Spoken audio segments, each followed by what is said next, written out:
Hello, everybody. This is Caro McCourtie here, and I am very, very excited to be running this with you tonight or this afternoon. And this is about rebuilding your confidence after cancer.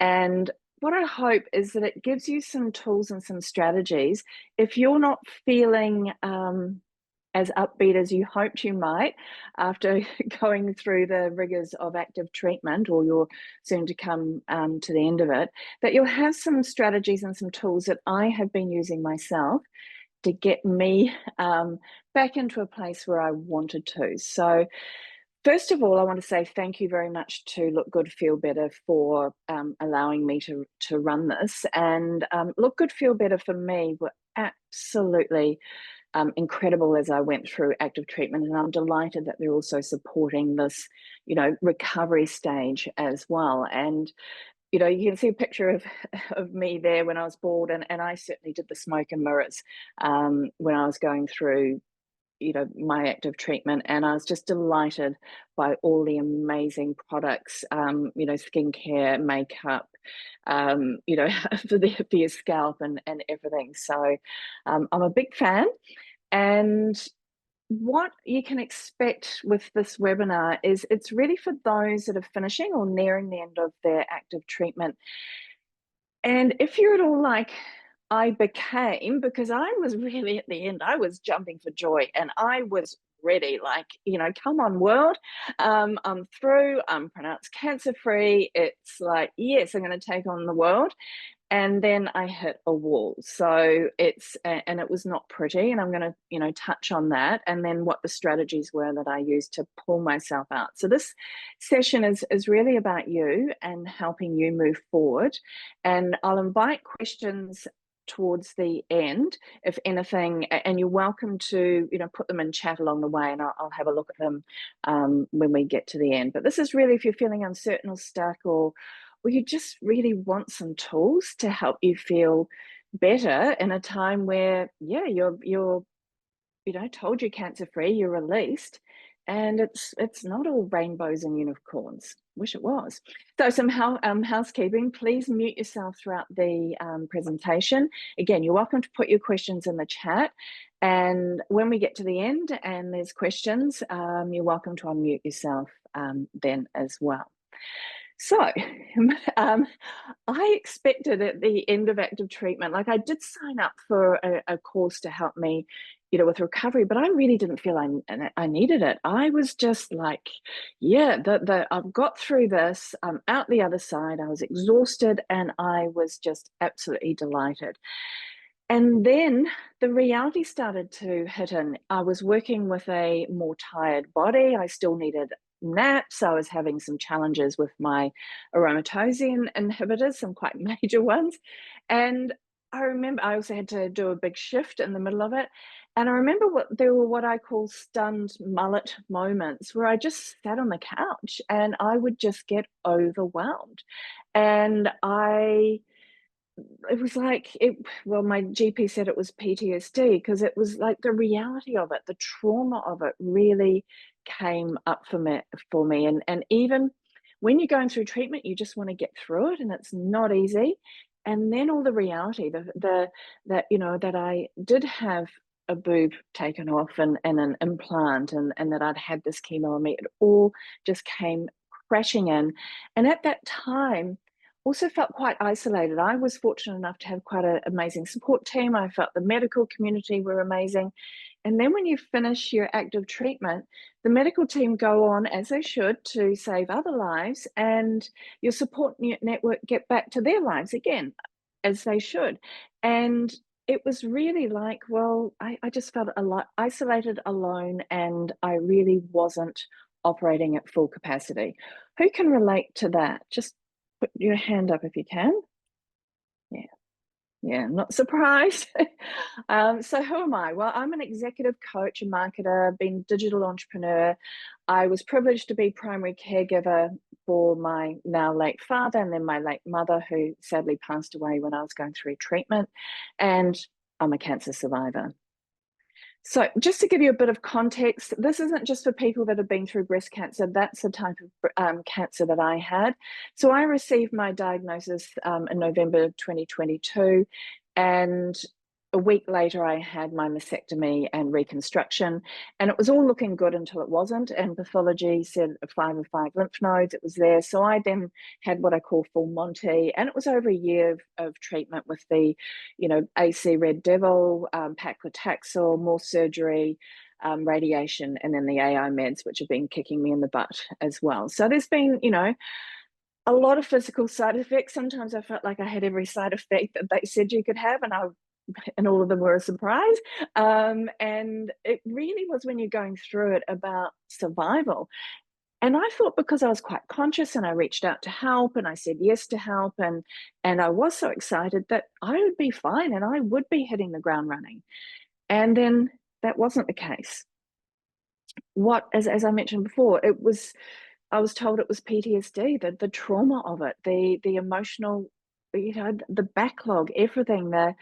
I I would just get so overwhelmed, and for me, I'd had to, just before my diagnosis, my business partner had imploded the business and pulled away. And so I was advised not to work through treatment because I would be setting up a new business, my coaching business. So it was like I was really starting from scratch. And whilst I was excited about it, I just really was overwhelmed by it. And, it got really, really hard. And my self talk, and I'll talk more about that, got really toxic. So, the 5 steps that I used to help me, deal with the emotional weight, was to really acknowledge the truth of what had happened. Wasn't like, in denial throughout, but it's just really like, yeah, I have lost my breast. Yes, it's gone. It's gone for good. Yes, I do have an implant. Yes, they do need to replace it. And to feel what I was feeling and not making myself wrong. And that was really hard because I was judging myself very harshly. To accept what's happened and again offer self-compassion. Now, I was not doing a lot of these well until I realized it was make or break, and I really needed to put my attention on this.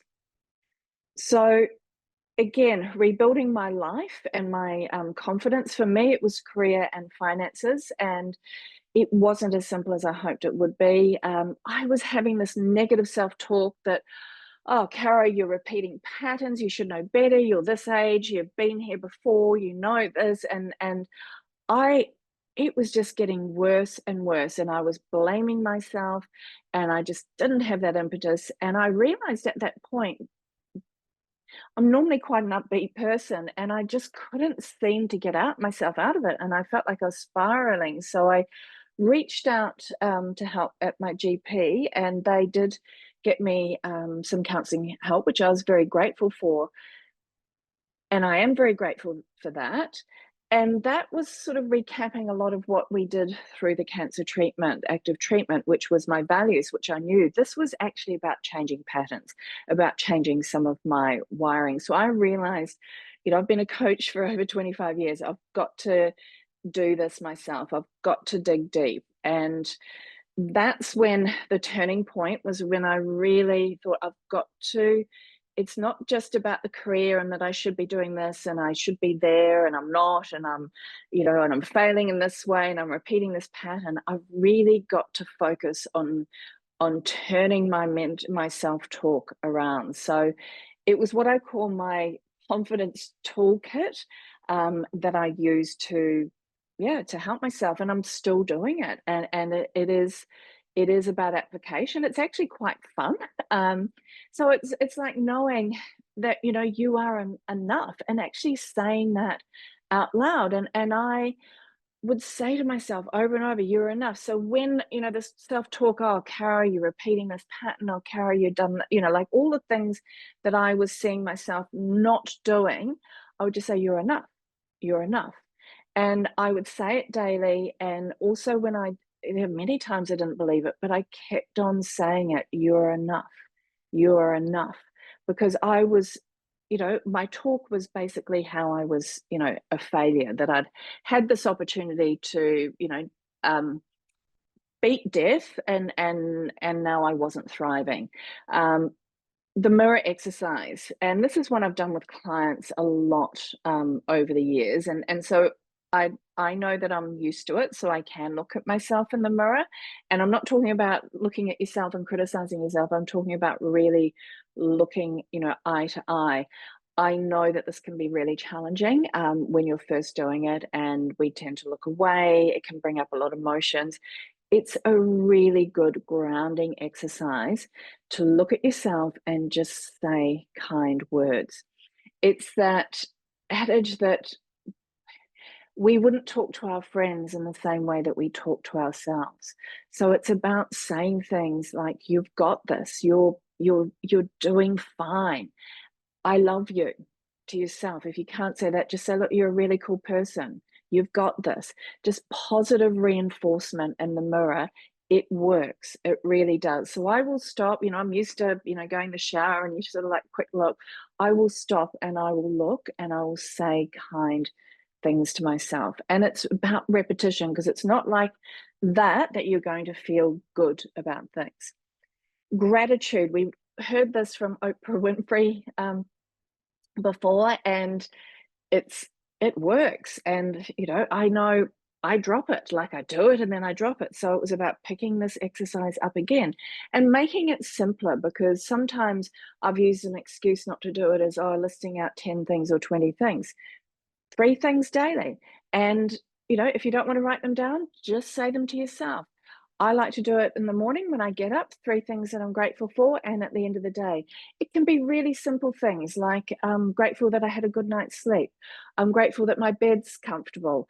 I'm grateful that, not that it is today, but the sun's shining. It can be anything. It's about changing your lens from what's not going well to what is. And I should say I'm grateful for my cat, who's trying to knock my laptop off um, off the desk. But anyway, and then this was really important. We know through active treatment, and I felt like it was when we were going through active treatment, it was a pleasant surprise that the medical team was saying, you need to exercise to your capacity. And I noticed that I was sitting on the couch more when I was, going through this really difficult time um, after active treatment. And so it was getting back to walking, whatever your capacity is. And again, as I mentioned, I was seeing somebody, but what I found really useful, as well as those exercises I've shared, is listening to audiobooks and podcasts. So movement shifts your mindset, especially when you're outside, and I love hearing the tuis. I love seeing um, the fantails and things like that. So it's about walking, enjoying your surrounds, and then I'd listen to audiobooks. And Marissa Peer, I can recommend that. She has a lot of very low cost hypnotherapy audios. And whilst you're meant to lie down and listen to them, I listened to them when I was walking. It just helped reprogram me. And she's got ones around You Are Enough, and that you deserve what it is you want. There's Dr. James Doty, who is both a neuroscientist and also a neurosurgeon. And he's got this book, Mind Magic, which is around neuroplasticity. So this was things that I wanted to do, was to rewire, what was going on in my head, because, my head was hurting me, I think, just as much as the, cancer had been. Atomic Habits, I was feeling like was caught in some bad habits. And then I'd already, through treatment, one of the things I learned through treatment was that I, was so low energy that I wasn't going to put my time and energy into people or things that didn't treat me with respect and kindness, which is essentially, I found out later, the let them theory. But Mel Robbins dives even deeper into that, and that is a really good book. So all of these, again, I needed to fill my brain with the messages that I wanted to move towards, as opposed to these messages that were, that had been replaying. I also noticed, as I was getting, I'll say, better, I then realized that, yeah, I was really busy. I'd moved from being a stunned mullet and not doing much on the couch or just, needing rest, feeling overwhelmed, to being really busy in motion. Now, planning is good. Action is what actually moves you forward. Planning keeps you feeling busy, like you're doing something, but it's not actually moving forward. So for me, it's about rebuilding my business. It was about committing and being consistent, and these were my words for the beginning of 2025, was commitment and consistency to posting regularly on LinkedIn and a byproduct other social platforms. Now, this was, we can use in a business context, we can use, and I certainly did the excuse, oh, I hate social media, I don't want to be an influencer, which I don't. Social media is essential as part of business, particularly if you're self-employed. I remember when I first went to post, again, the negative self-talk. I actually enjoyed doing the videos, but it's like, oh my God, what's going to happen when I post? Are people going to tell me you're rubbish and get off? Nothing happened. It was okay. So it was just really, again, keeping consistent. I was nervous as hell, but I just kept on posting. I'm still posting.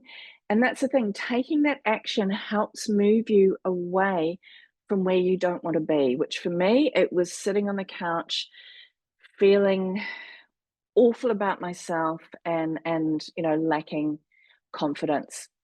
Journaling really helps. Again, I've used excuses not to journal because I've got terrible writing. I'm a left-hander. I don't want to write that much. So making it simple, just 1 to 2 lines. What am I feeling today?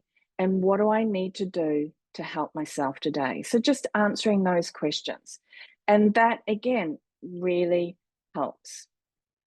Connection. I saw myself, I am a social person.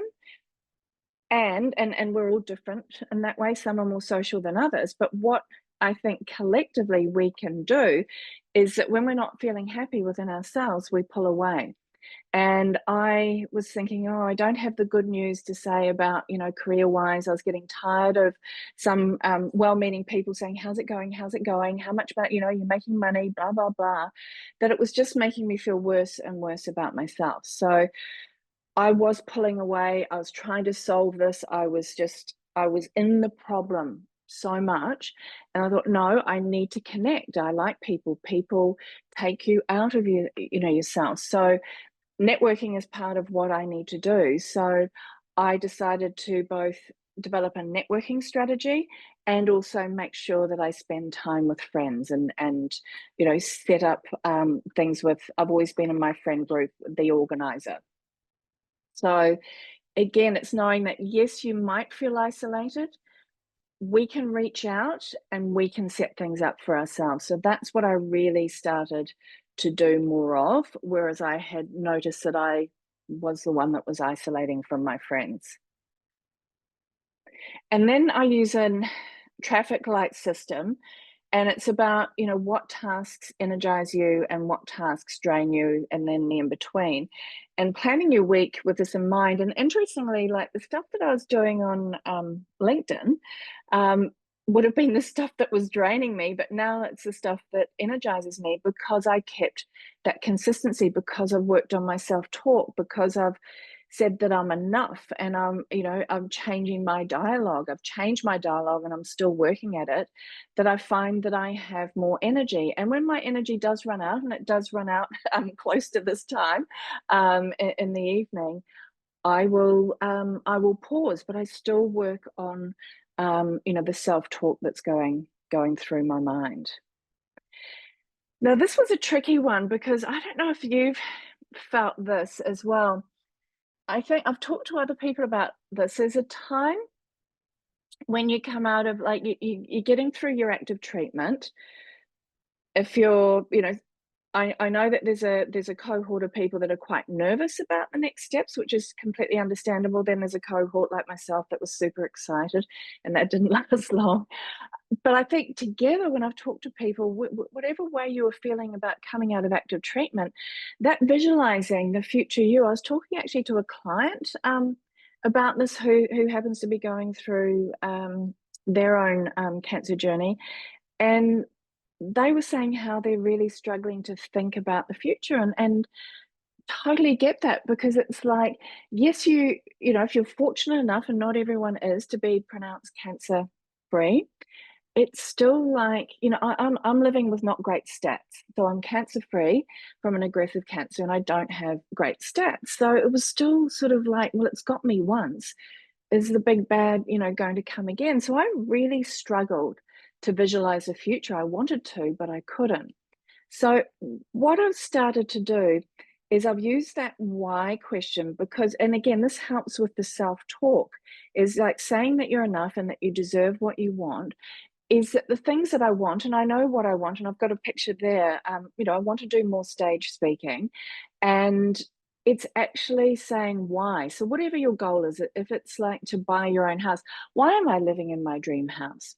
Why do I have a job that fulfills me so much? Why do I have such happy clients? Why am I the weight that that I'm happiest with? Why do I feel fit, healthy, and strong? And by putting that why ahead of it, it stops us from arguing with ourselves and thinking, "Oh God, that's never going to happen for you," or "Oh, you've tried it before and you haven't failed. You know, you've failed." When you ask yourself why, it allows it to be there, and it allows you to start to, you know, really plan and visualize the future you. So I've got a speaker there, Lisa O'Neill, and I heard her speak about a month ago. And I remember sitting there listening to her, and I first thought was, "Oh my God, I want to be her when I grow up." And then the second thought was, "Oh God, she's so good. I'll never be as good as her. She's so good. I can't do that." So then I thought, well, that's not very uplifting. And if I don't do that, I'm never going to give it a go, and I'm going to feel worse about myself. So it's just about, you know, consciously saying to myself, why am I speaking on international stages if that's, you know, you know, what I aspire to? So again, it's about visualizing what you want. Start with the why questions, then, you know, do things like closing your eyes for a couple of minutes and imagining yourself from 6 months from now. I like to imagine, sometimes 6 months feels a bit too close. I like to imagine a year from now, or a couple of years, and just really thinking about, well, how do you look? What are you feeling? What are you doing? And, you know, write it down. If that helps, write it down, do some pictures, just something to start to visualize a picture that's more what you want, not what you don't want. Because I was seeing that I was really proving myself right with my how, you know, with my criticizing myself, with my repeated patterns and things like that. Yeah, I was spot on, but I was staying in that unhappy same place. So, you know, it's about moving yourself forward in the ways that I've suggested. And another one, bit like the grateful exercise, just really finishing your day with one good thing that's happened today. I live alone, so I can say it to myself. I can talk to a friend online, or I might talk to my cats, or you could talk it to your family, to your significant other. Just one good thing that happened today. It doesn't have to be anything earth shattering. It again just programs your mind to think about what you do want, about the positive. And I think a key thing here is to know that none of us, we're not broken. I certainly felt broken. The reality is we're rebuilding. Recovery is documented to be what it, you know, has been for me. I still didn't like it at all, but it's like we are rebuilding. We get through cancer. We, you know, if we're lucky enough, we get told we're cancer free. We've still got all this legacy of everything we've been through. And then it's, you know, then we've got to keep on working hard with the rebuilding to, you know, to rebuild ourselves and rebuild our life in the way that we want. And confidence really is, it's not about a personality trait that you can do something because you're confident. It's about practicing, it's about putting yourself out there. Like I was thinking, I don't know if I can network, I don't know if I can make a conversation with somebody. I've never had a problem making conversation, but that was my reality for a while. So I just put myself out there. I made some mistakes, I had to relearn. I think when you come out of going through active treatment, it's so all-consuming that really I was still, thinking everything I've been through, people wanna know that you're interested in them. So it was about being able to shift and be genuinely interested in what was going on, for other people.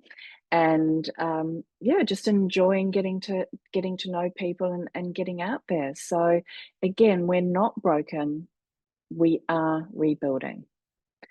So with that, I will open it up to questions if anyone has any. Is there anything in the chat here?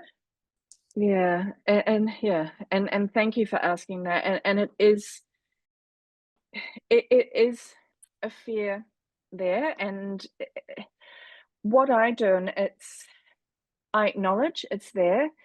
It happened once, and I never thought it would have happened. I'm sure many of you can say this.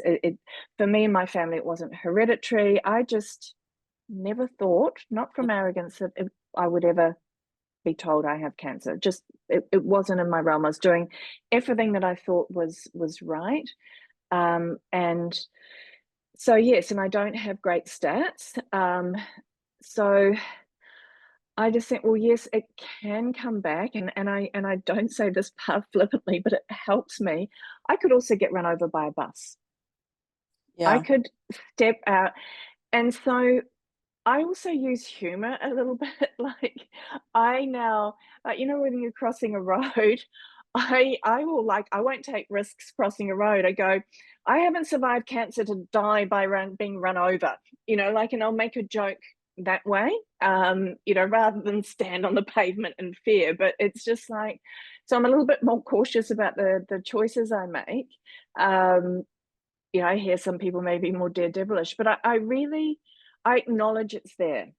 I could, it could come back, but it was pretty dark. Like, I think the worst that came up, and this is when I went to my GP, was like, well, why have I fought to save my life? Why did I bother? Because I'm just making a mess of it. I'm really, I'm repeating patterns. What have I learned? Like, that's really negative, harsh stuff.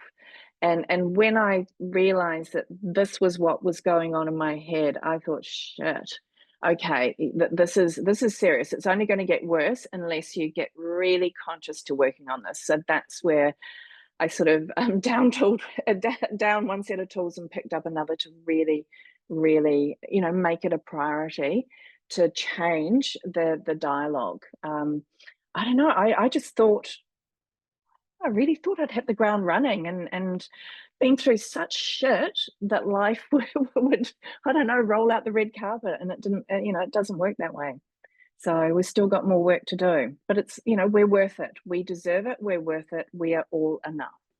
Yeah, and look, there's a lot of people around us that don't know how to be around us, and Mm.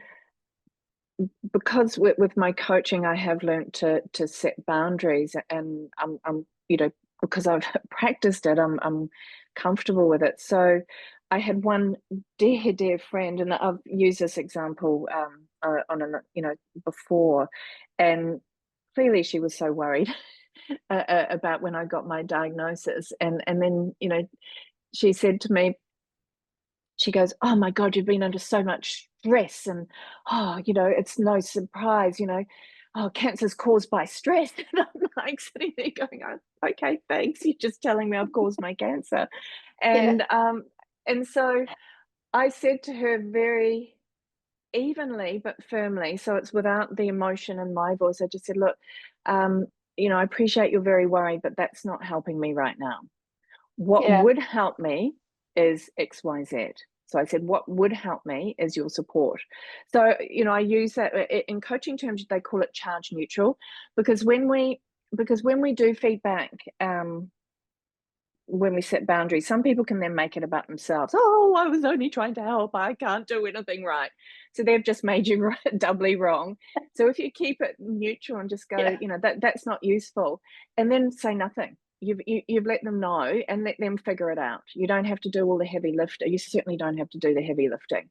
And it's just, letting them Yeah. know what's useful. I had another loved one, and, one time, you know, she was stressed about getting me to chemo in time, and I was stressed about getting chemo in time, and she got a bit snappy with me, and I just said, "Look," again, I think the same sort of thing. I said, "Look, um, that response." I think she was accusing me. She was saying, calm down," in a very non-calm thing, and I was like, "Actually, that's not useful right now." So it's about letting people know, and you can do it with love. You can still. It's not like you're not my, I don't love you anymore, type thing. It's just letting them know. Yeah. I now, and this was a big thing, like within recovery, is I, my friends were so excited and family. So I've learnt that to let them know I am delighted, which is true, that I'm out the other side and I'm alive, and I am. I said, and I'm still struggling. So I just let them know, and I wasn't expecting them to want to know more, because I think they were feeling exhausted with all that they'd, with their support through the treatment. I I've looked at it as this is an opportunity to educate people, because they can't deal, can get quite judgmental, and it's Yeah. important we don't engage with that, and we state our truth just evenly, like, that's not helpful, or, I'm feeling pretty down. Said to my friends, yeah, happy to be alive and I'm struggling. Just let them know. Didn't then go like, Mm. oh, poor me. Well, it's like, just let them know what the truth is, because yeah, we don't have to put on a brave face, and I just certainly haven't liked being the person going through cancer, or the person, God, recovery, and I don't want to say it's worse, but it was just Yeah. really, it wasn't meant to happen, and it did, but it's very normal that it has. Yeah, well, I and I'm not suggesting this is going to be right for, everyone, and this is what people should do.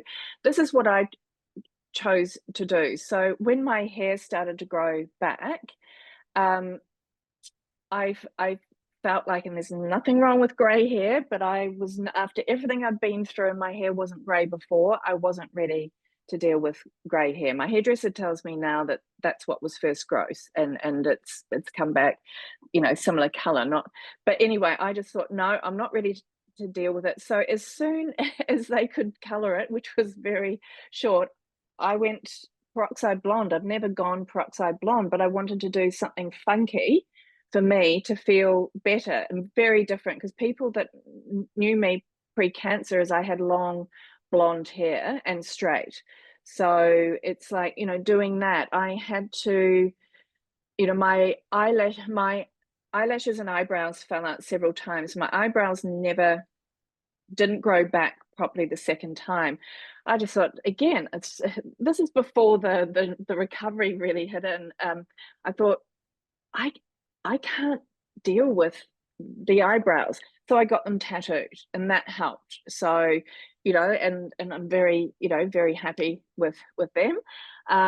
Eyelashes fell out 3 times. They did it, I just had to, I don't know, they look like a dog had chewed them in the night. Um, I just did the smoke and mirrors that I did through treatment.